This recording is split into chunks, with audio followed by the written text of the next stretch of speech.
Olá pessoal, bem-vindos à aula 15 do curso de Análise 3, intitulada Superfícies com Bordo. Essa aula possui dois vídeos e nesse primeiro nós falaremos sobre os semi-espaços. Vamos lá?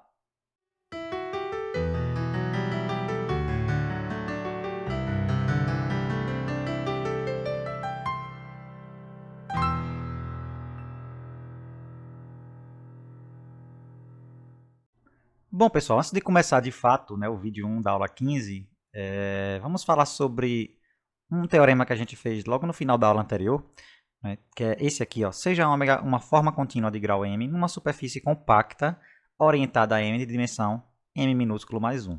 Então, a integral de d ômega sobre m é igual a zero. Né, gente? Então, se você pegar a demonstração desse teorema, que a gente fez lá, a gente consegue também mostrar esse teorema aqui, ó, essa nova versão, que diz o seguinte: seja ômega uma forma contínua de grau m, cujo suporte seja compacto numa superfície orientada a m de dimensão m mais 1. Então, a integral de d ômega sobre m é igual a zero. Tudo bem, gente?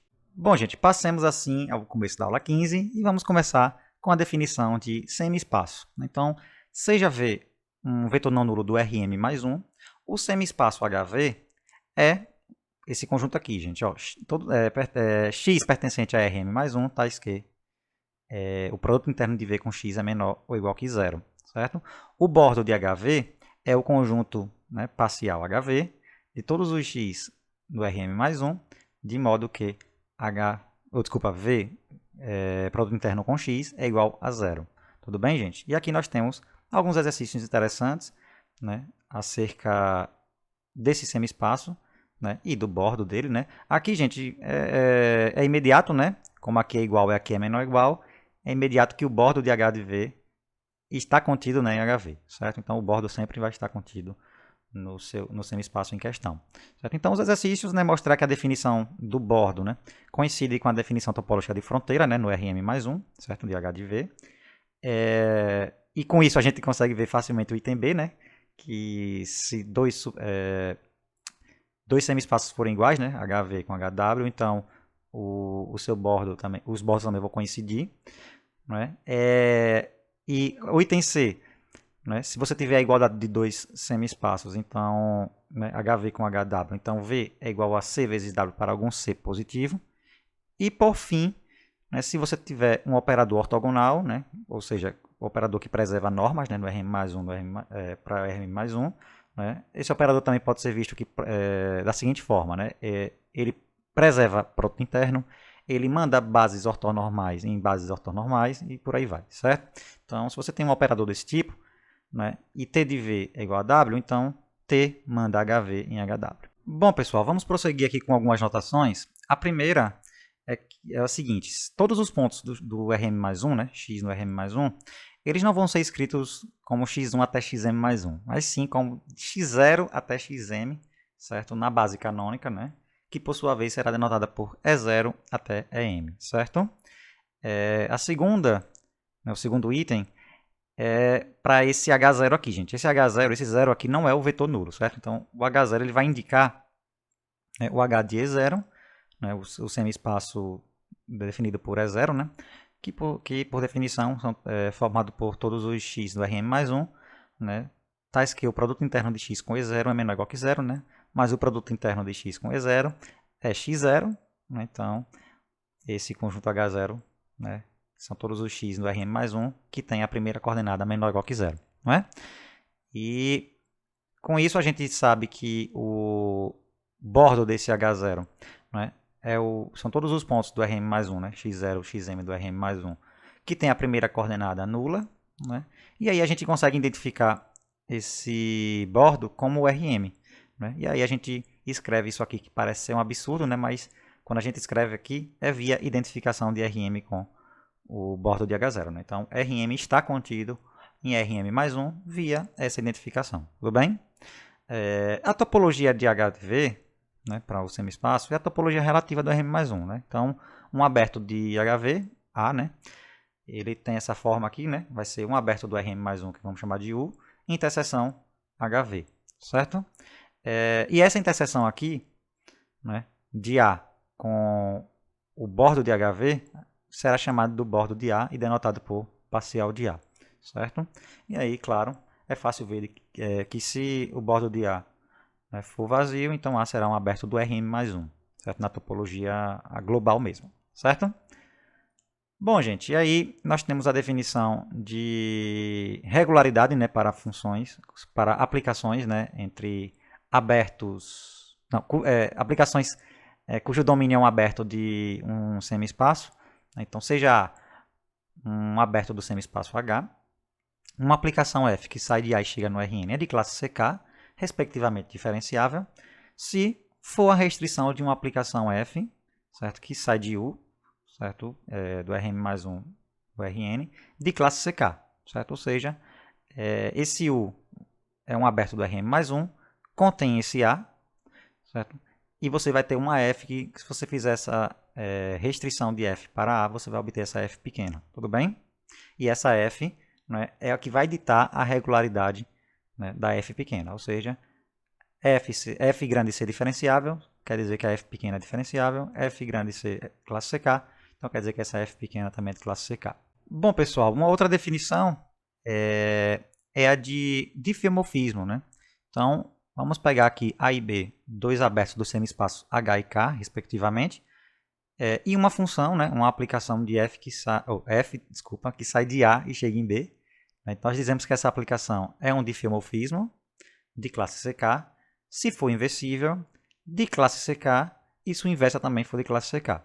Né? De maneira análoga, né, a gente diz que essa aplicação F é um diffeomorfismo, apenas um diffeomorfismo.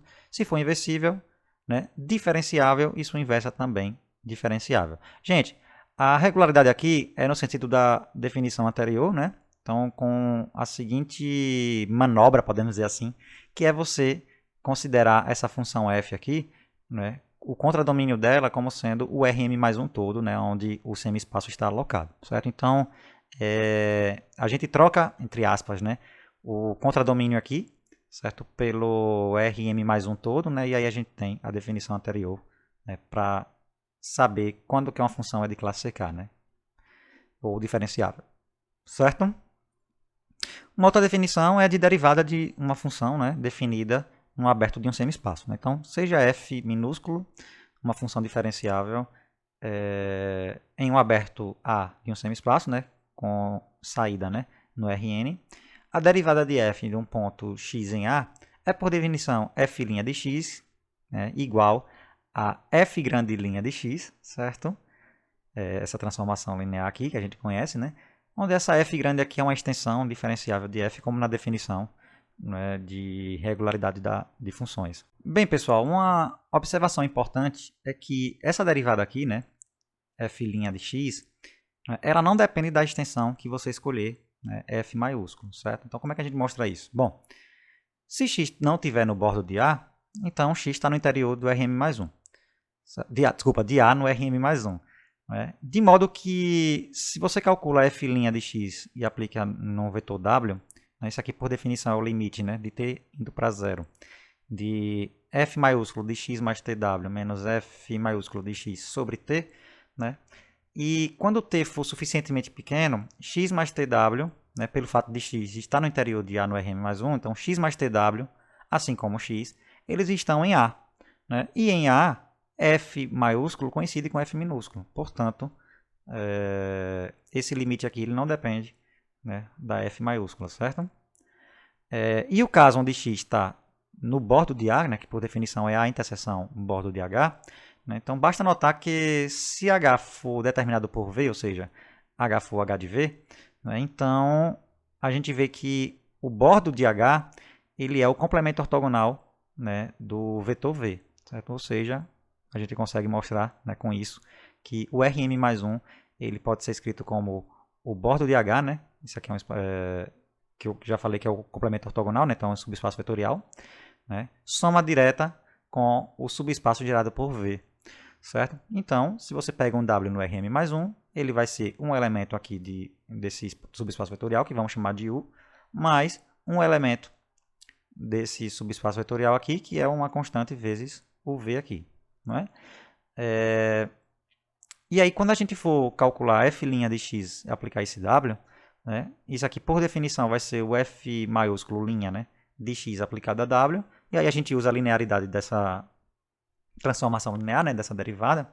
Então a gente vê que isso aqui vai ser igual a f' de x aplicado a u mais c vezes f' de x aplicado a v, certo?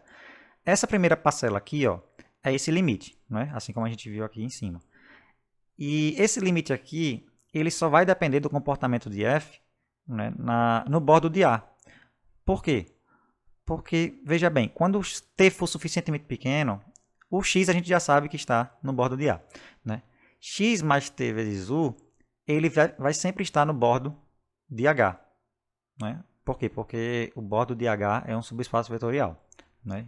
X está aqui, no bordo de H, né? U está também no bordo de H, então essa combinação linear está no bordo de H.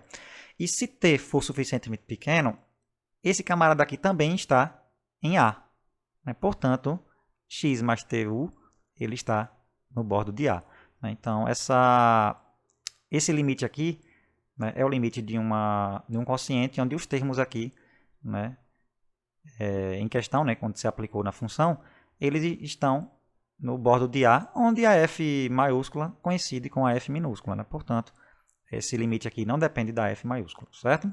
A segunda parcela, né, que é c vezes f' de x em v, lembre que v está, esse v aqui, né, em especial, né, a gente vê que é dessa forma aqui, né, ó, vai ser c vezes o limite de t, né, tendendo a zero, de f de x mais tv menos f de x sobre t, né, só que esse limite a gente sabe que existe, então a gente pega o limite inferior, né, o ct indo para zero pela esquerda, né, e aí esse t indo para zero pela esquerda é legal, porque se t for suficientemente perto de zero, né, pela esquerda, a gente vê que tanto o x, né, que a gente já sabe que está em A, como x mais t vezes v também está em A, certo? E aí, como esses dois termos estão em A, esse f maiúsculo aqui se transforma, entre aspas, né, em f minúsculo, né? Ou seja, elas coincidem, né? Certo? Então, a gente vê que, de fato, esse limite também não depende da extensão, certo? Isso aqui é o f minúsculo, certo, gente? Então, com isso, a noção de derivada independe da extensão, né, que você escolhe para a função.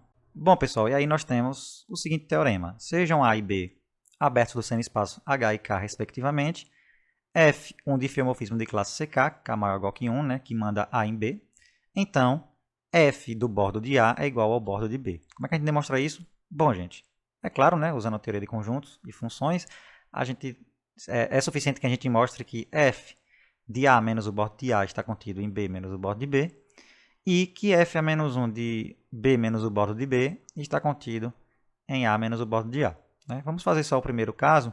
O segundo caso segue analogamente, certo? Então, vamos tomar x aqui nesse conjunto em questão, né?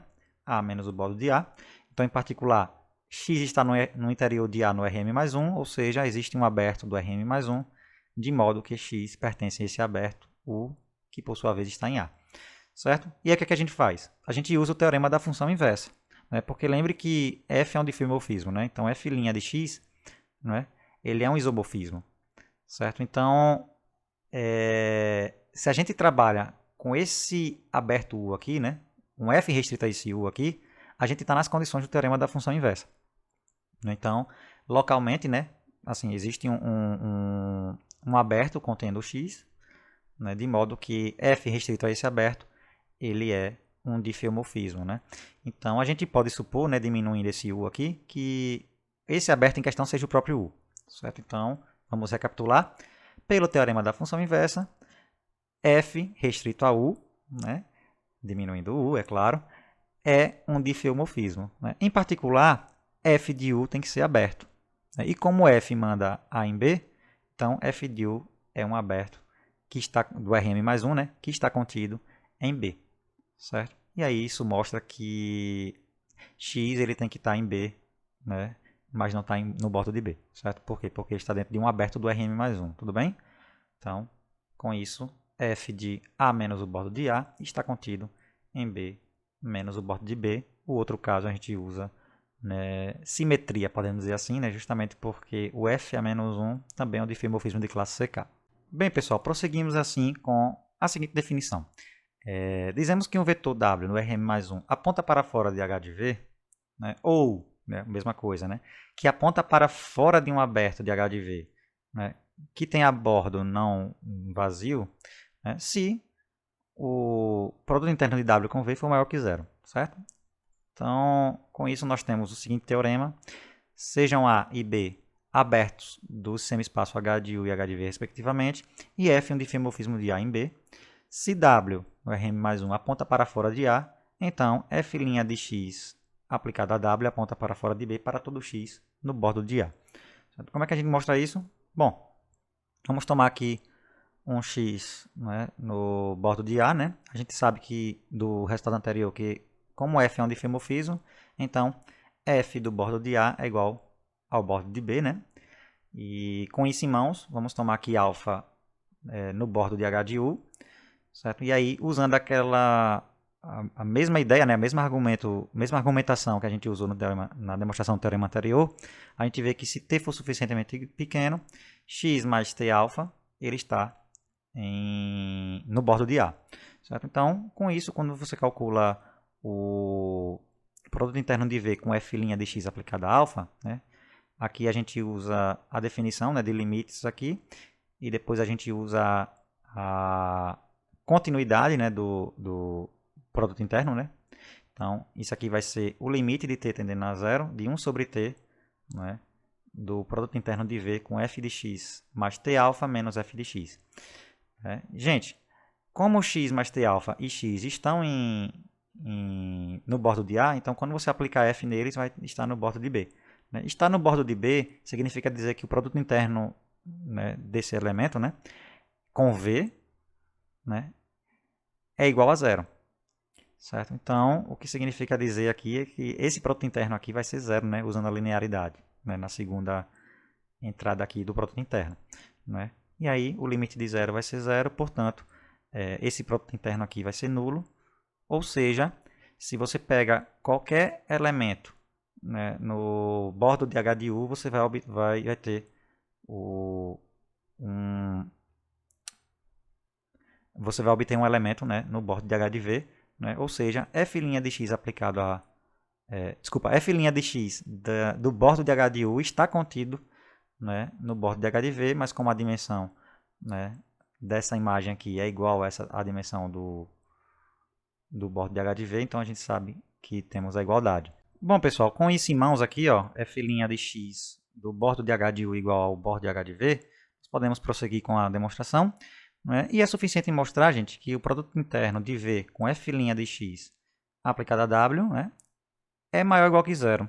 Certo? E isso aqui já vai implicar que esse maior ou igual vai virar maior estrito. Por quê? Porque se ele fosse igual a zero, né, então é porque f' de x aplicado a W, né, ele estaria, né, no bordo de H de V, né, por definição. Só que a gente já viu, né, pelo que eu falei anteriormente, né, essa igualdade aqui, ó, né, a gente verifica que o W tem que estar, né, no bordo de H de U, mas isso aqui contraria a hipótese de que W aponta para fora de A, né? Certo? Lembre que a definição, né? Desculpa, que a hipótese do teorema é esse, né? W ele aponta para fora de A. Certo? Então, basta mostrar que é maior ou igual, certo? Gente, vamos lá. Usando esse argumento que a gente já usou na demonstração do teorema anterior, né? Se a gente pegar t menor que zero suficientemente pequeno, a gente vê que x mais t, w, ele está em A, mas não está no bordo de A. Né? E aí a gente usa o teorema anterior novamente, né? Para verificar que se você aplica f em x mais t de w, ele vai cair em B menos o bordo de B. Certo? Com isso, a gente calcula o produto interno de V com esse quociente de Newton aqui, né? f de x mais tw menos f de x sobre t. Né? Usa a linearidade, então vai ficar 1 sobre t, né, do produto interno de V com f de x mais t de w, né, menos o produto interno de V com f de x. Esse camarada aqui, né, gente, ó, como a gente sabe, né, ele cai em B e não cai no bordo de B, então isso aqui é negativo, né? Isso aqui é negativo. Menos V com f de x, lembre que x está no bordo de A. Se x está no bordo de A, então o produto interno de V com f de x é igual a zero. Então isso aqui some. Então nós vamos ficar só com 1 sobre t, né, de produto interno de V com f de x mais tw, isso aqui é menor do que zero estrito, né? Então, quando você pega t, né, indo pela esquerda do zero, né, ou seja, t negativo, isso aqui vai inverter o sinal, então isso aqui vai ser estritamente positivo. E aí você faz o t indo para zero, né, pela esquerda, né? Lembra que coincide, né, porque f é diferenciável, né? Então a gente vai verificar que o produto interno de V com f' de x aplicado a w é maior ou igual que zero, como queríamos, como queríamos, né? Então, com isso a gente termina a demonstração, né, do teorema e o vídeo 1 da aula 15. Espero que vocês tenham gostado e nos vemos no vídeo 2 da aula 15. Até mais!